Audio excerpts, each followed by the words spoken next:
Jagan MLA పదవికి వెంటనే రాజీనామా చేయాలని, ఓట్లేసి గెలిపించిన ప్రజలకు అందుబాటులో లేని పదవిలో జగన్ కొనసాగకూడదని, మిగిలిన వైసీపీ ఎమ్మెల్యేలందరూ కూడా రాజీనామాలు చేయాలని సిపిఐ కార్యదర్శి నారాయణ అన్నారు.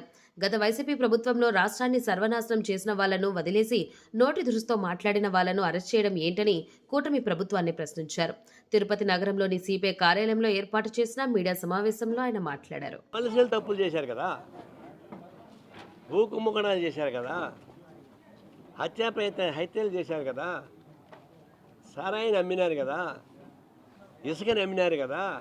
వాడి జోలికి పోకుండా ఏదో ఆ పోసాన్ని నోటు వాగుడు అలాంటి వాడు పాపం ఇట్లా నోటు వాగుడు వాళ్ళ పైన కేసులు తప్పితే అసలు ఈ రాష్ట్రాన్ని ధ్వంసం చేసిన వాళ్ళ జోలికి ఊరి తిరిగి పోలేదు. పెద్ద రాష్ట్రాన్ని చెప్పాడు, నాది బీక్కోండి అన్నాడు.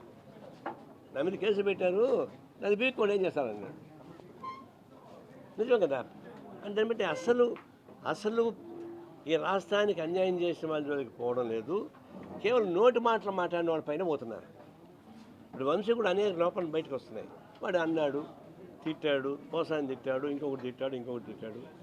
అది ప్రమాదమా? ఈ రాష్ట్ర ఆర్థికాన్ని ధ్వంసం చేసి, ప్రశాంతను ధ్వంసం చేసి, హత్యా రాజకీయాల్లో ప్రత్యక్షంగా పాల్గొన్న వాళ్ళని అది ప్రమాదమా? వైఎస్ వివేకానంద రెడ్డిని చంపిన కేసు కనపడదా? కోడి కత్తి కేసు కనపడదా? దానికి సంబంధించిన చర్యలు ఉండవా? దానికి సంబంధించిన అరెస్టులు ఉండవా? ఇదంతా పై చిలక్కొట్టుడు వ్యవహారం. టీడీపీ చిలక్కొట్టుడు వ్యవహారంలో బిజీగా ఉంది. బ్లాక్మెయిల్ నెంబర్ 1 అయిపోయింది. నన్ను సపోర్ట్ చేసేవాళ్ళు సేఫ్గా ఉండండి, నన్ను వ్యతిరేకించేవాళ్ళు జైల్లో ఉండండి. అది స్లోగన్. ఆ స్లోగన్ ప్రకారం ఇప్పుడు జరుగుతుంది కేంద్ర ప్రభుత్వం. ఈ దుర్మార్గానికి వ్యతిరేకంగా ఫైట్ చేయాల్సిన అవసరం ఉంది. అట్లాగే మనకు పొలిటికల్ ఆర్గ్యుమెంట్ ఏమొస్తుందంటే మోడీ చేసే దుశ్చర్యలకు వ్యతిరేకంగా, తర్వాత ఫెడరలిజానికి వ్యతిరేకంగా,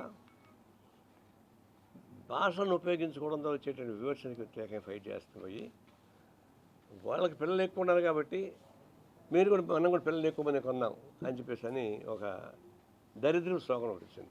అది ఫస్ట్ ఎవరు చెప్పారు? భగవంతుడు చెప్పాడు, భార్య చెప్పాడు ఎక్కువ మంది పిల్లల్ని కనమని. దాన్ని చంద్రబాబు నాయుడు ప్రధానం వేసుకున్నాడు. ఆయన మాత్రం ఒకనే కనుక్కున్నాడు. స్టాలిన్ అదే భాష మాట్లాడడం మొదలు పెడుతున్నాడు. ఇది ఎక్కడ తెచ్చారు? ఇది అంటే ఆడవాళ్ళు ఏమన్నా యంత్రాలా, మిషన్స్ వాళ్ళు ఏమన్నా, వాళ్ళు టెక్స్టైల్స్ మిల్సా ఉత్పత్తి చేయడానికి?